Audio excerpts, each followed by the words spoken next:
น่าสงสารและน่าเห็นใจประชาชนถูกนายทุนจีนเอาเปรียบและนายทุนลาวร่วมหัวกันโกงเอาที่ดินประชาชน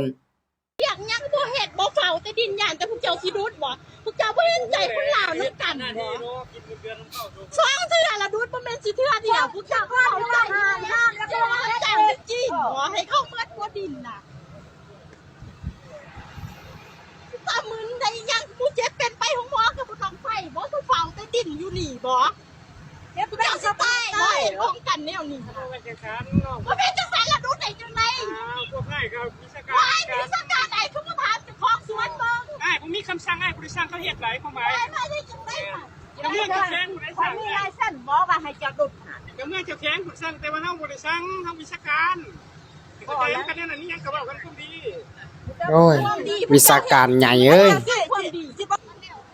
จะได้ทำใบอนุญาตบ่สิตัดแล้วนี่ใบอนุญาตจากแข้งไป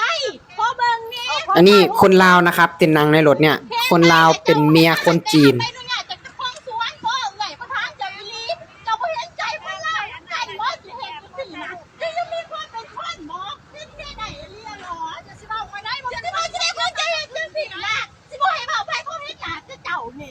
เมียน้อยคนจีน เสียหายปริญญาคนใจดีได้จะได้ให้คนนั้นคอยซื้อที่ได้ลูกคอยเที่ยงแต่คอยติดตามเบิ่งได้จะติดตามอยู่ได้จะยอดจะติดตามนี่เห็นเล่นเสียงของเก่าใช่ลูกชายบอกได้เราจะได้ผมมาแต่ที่คอยเป็นผู้เสียหายยังคอยก็บ่ได้แล้วตามเนี่ยก็ตามซื้อแล้วมันจะไม่ตามขอซอยก็ไม่ได้ใจดีจะให้คอยบ่ก็ว่าคอยเอาไว้ก็แค่แหละเรื่องบ่ได้ซ่าเรื่องบ่จะได้เขาเรียกเขาบอกว่าเจ้าไม่ต้องที่ไหนจะไหน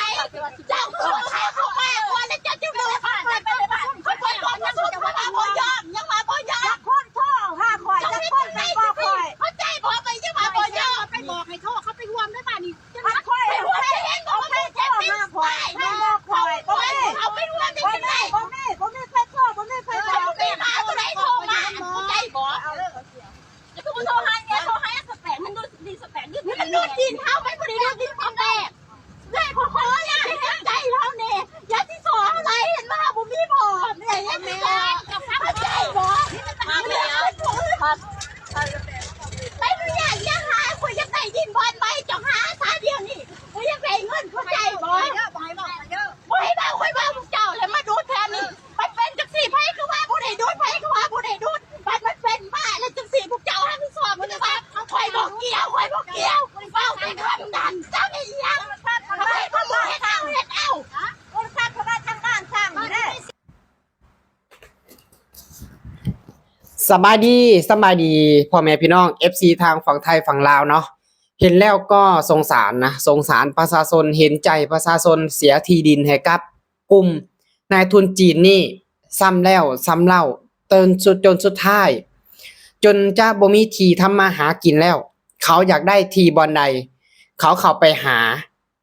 คนมีอำนาจอยู่ในประเทศลาวและมาซี่เอาทุกคนเห็นใจประชาชนนะที่ทำมาหากินสร้างมาตั้งแต่พ่อแต่แม่ตกมาในปัจจุบันนี้คนจีนมาเอาไปทุกคนคือมีคนลาวนะที่ว่าเป็นกลุ่มพวกที่ว่ามีอำนาจล่ะบอกว่าเพิ่นน่ะเป็นนักวิชาการใหญ่แล้วก็คนผู้หญิงที่ว่านั่งในรถว่าแบบเมื่อกี้นี่ก็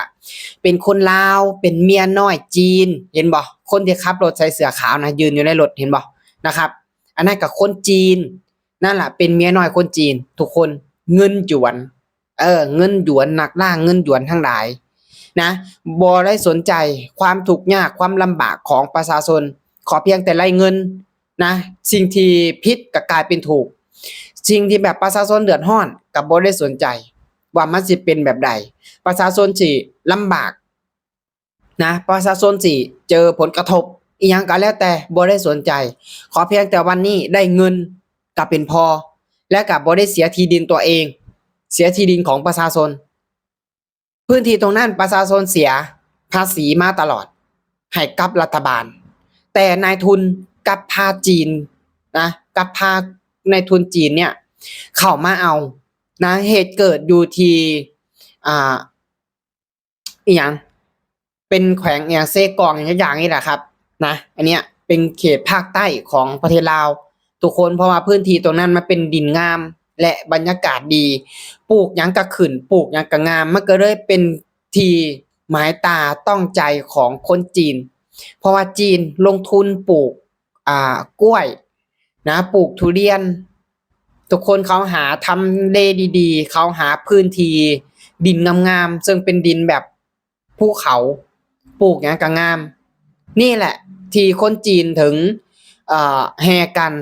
หลั่งไหลไปหาเอาแผ่นดินเอาดินแดนของประชาชนอยู่แถวเขตภาคใต้มาผ่านมาก็เห็นในทุกๆปีเห็นเหตุการณ์แบบนี้ซ้ำแล้วซ้ำเล่าแต่ก็บ่มีการแก้ไขเพราะว่าหยังล่ะก็เพราะว่าร่วมหัวกันนะกับคนที่มีอำนาจอยู่ในลาวและรวมถึงกับนายทุนจีนนะครับใช้เงินปิดปากนี่แหละทุกคนที่ประชาชนเดือดร้อนบ่ได้รับการแก้ไขใดๆทั้งสิ้นจกมาปัจจุบันนี้ประชาชนก็ยังเดือดร้อนอยู่คือเก่าและเผลอๆบ่ลำเชื่อว่านะอีกภายใน5ปี10ปีข้างหน้าประชาชนบ่มีพื้นที่ทำมาหากินละต่อไปนี่จีนจะเข้ามาครอบครองประเทศลาวทุกคน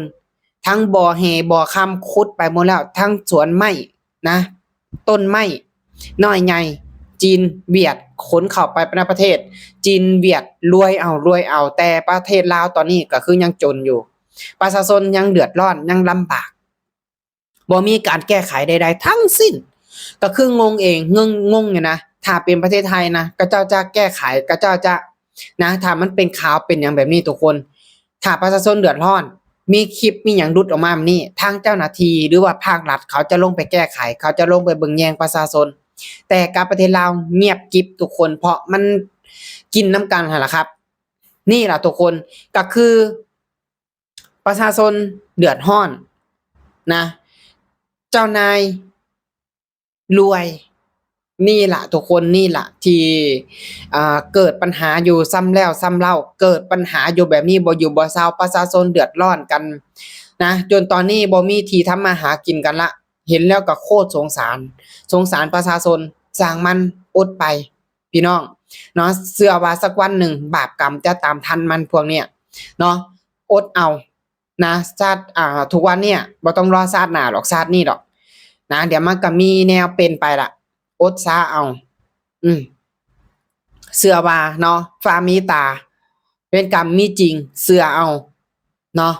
เชื่อเอาถ้าเบิ่งเอาทุกคนเนาะจังใดก็ขอเป็นกำลังใจให้กับพ่อแม่พี่น้องประชาชนเนาะผู้ที่ได้รับผลกระทบจากกลุ่มนายทุนจีนและก็นายทุนลาวที่ร่วมหัวกันเนาะโกงดินประชาชนตรงนี้เนาะขอเป็นกำลังใจให้เด้อเนาะขอให้หลุดพ้นจากจุดนี้ไวๆเนาะจังใดก็ขอขอบคุณพ่อแม่พี่น้อง FC ทางฝั่งไทยฝั่งลาวนะครับผม